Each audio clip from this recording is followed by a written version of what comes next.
Opposition, Kemi Badenoch. Thank you, Mr. Speaker. The Prime Minister tried to avoid scrutiny on the Mandelson files by releasing the documents immediately after Prime Minister's questions last week. So let me ask him now. Did the Prime Minister personally speak to Peter Mandelson about his relationship with the convicted paedophile Jeffrey Epstein before appointing him as our ambassador to Washington? Prime Minister. Mr. Speaker, let me start where I must. This was my mistake in making the appointment, and I've apologised to the victims of Epstein. I do so again. The government is complying with the humble address in full, but we are also continuing to support the police in their investigation. The matter of process was looked at by the independent advisor on ministerial standards. It's clear the appointment process wasn't strong enough, and that's why I've already strengthened it. But it was my mistake, Mr. Speaker, and I've apologised for it. She should follow suit and apologise for a gross error of judgment in calling for the UK to join the war in Iran without thinking through the consequences. Mr. Speaker, I know he doesn't want to talk about the documents he tried to bury last week. He's going to try and talk about anything else, but he's not going to get away with it. I asked him a question he did not answer. We know the Prime Minister was warned about the risk of appointing Peter Mandelson. This is not about the process. He knew that Mandelson stayed in Epstein's house after Epstein had been convicted for child prostitution. He knew that. So I will ask him again. Did he speak to Peter Mandelson about this before the appointment, yes or no? Prime Minister. Mr. Speaker, I've already made clear that he was asked questions and gave untruthful replies. The government is complying with the humble address. The process has been set out. The independent advisor has looked at it, and he said, quote, the relevant process for a political appointee was followed. Now, obviously, this is a question of my judgment, but what about her judgment? She wanted to rush into a war with Iran without thinking it through. At the weekend, Mr. Speaker, three weeks in, she said, oh, there isn't a clear plan behind the US strikes in Iran. That's the question she should have asked at the start. The decision to commit the UK to a war is the biggest decision a Prime Minister can take, and she got it completely wrong. I didn't hear an answer, Mr. Speaker, and he's right, it is about his judgment. He has repeatedly told us that Peter Mandelson lied to him, but he won't tell us if he actually picked up the phone and spoke to Mandelson before appointing him. This doesn't make any sense. The Prime Minister told us on the record, and I quote, I believed the lies he told me. If the Prime Minister didn't speak to him, how can he say he lied to him? Prime Minister. Speaker, the process is clear. It's been looked at by the independent advisor. And she asked me about the process and judgment on appointments. She appointed the Shadow Justice Secretary. He said last night that Muslims praying in public, including the Mayor of London, practising his faith, are not welcome. He described it as an act of domination, straight from the Islamist playbook. If we're in my team, he'd be gone. It's utterly appalling. She should denounce his comments and she should sack him. He wants to talk about justice secretaries. His justice secretary is abolishing jury trials. My shadow justice secretary is defending British values. I know who I would rather have sitting on the front bench next to me, and it's not him. Prime Minister. But Mr. Speaker, this is important. He does want to talk about anything else except what I'm asking him. 3 times I have asked him if the Prime Minister spoke to Peter Mandelson. 3 times he has refused to answer. We can only assume he did not speak to Peter Mandelson.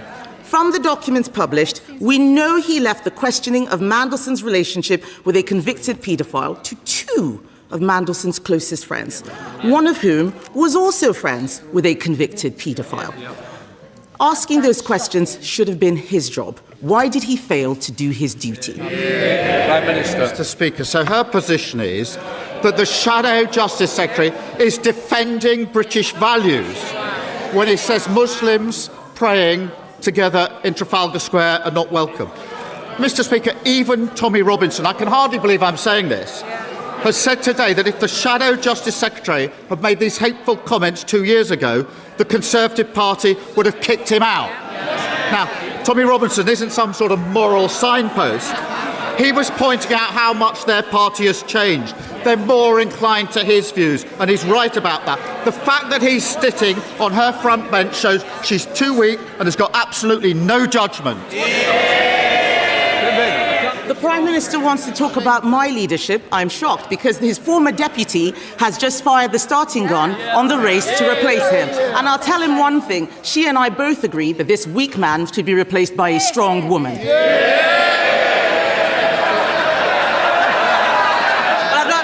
But I'm not finished, Mr. Speaker. I have too much to say to him.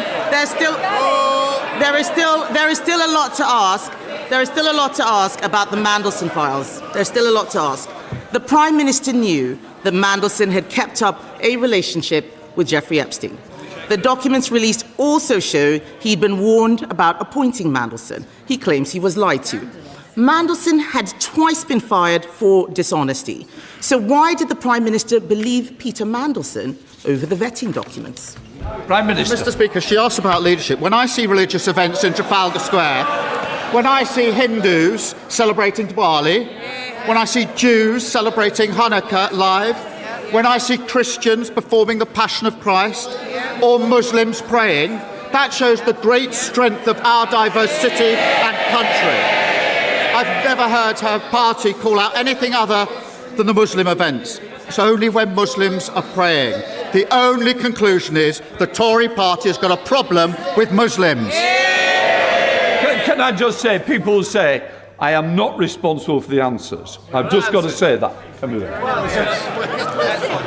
Thank you, Mr. Speaker. It's a shame he's not responsible for the answers either. The Prime Minister wants us to believe that he is a serious leader, but he doesn't do the work. He outsources the decisions, and when things go wrong, he blames the vetting, he blames the Chief of Staff, he blames the Cabinet Secretary, he blames anyone but himself. This Prime Minister appointed Peter Mandelson, but didn't bother to ask the questions. If he cannot be straight with the House on something as simple as this, why should we believe a word he says about anything? She talks about doesn't do it. 3 weeks ago, she said we should rush into war. She didn't do the work. She didn't think through the consequences. Committing our military to a war without thinking through the consequences is the gravest mistake a leader of the opposition can ever.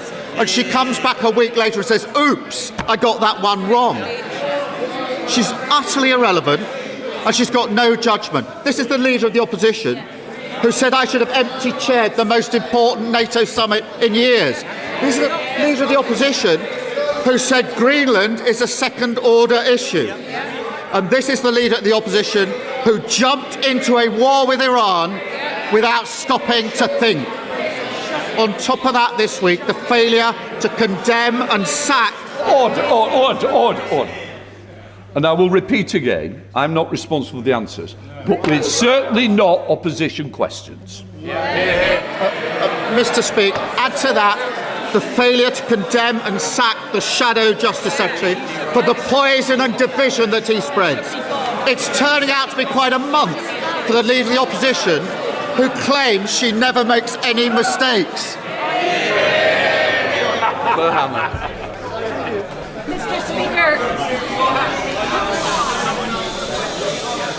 Mr. Speaker. Just a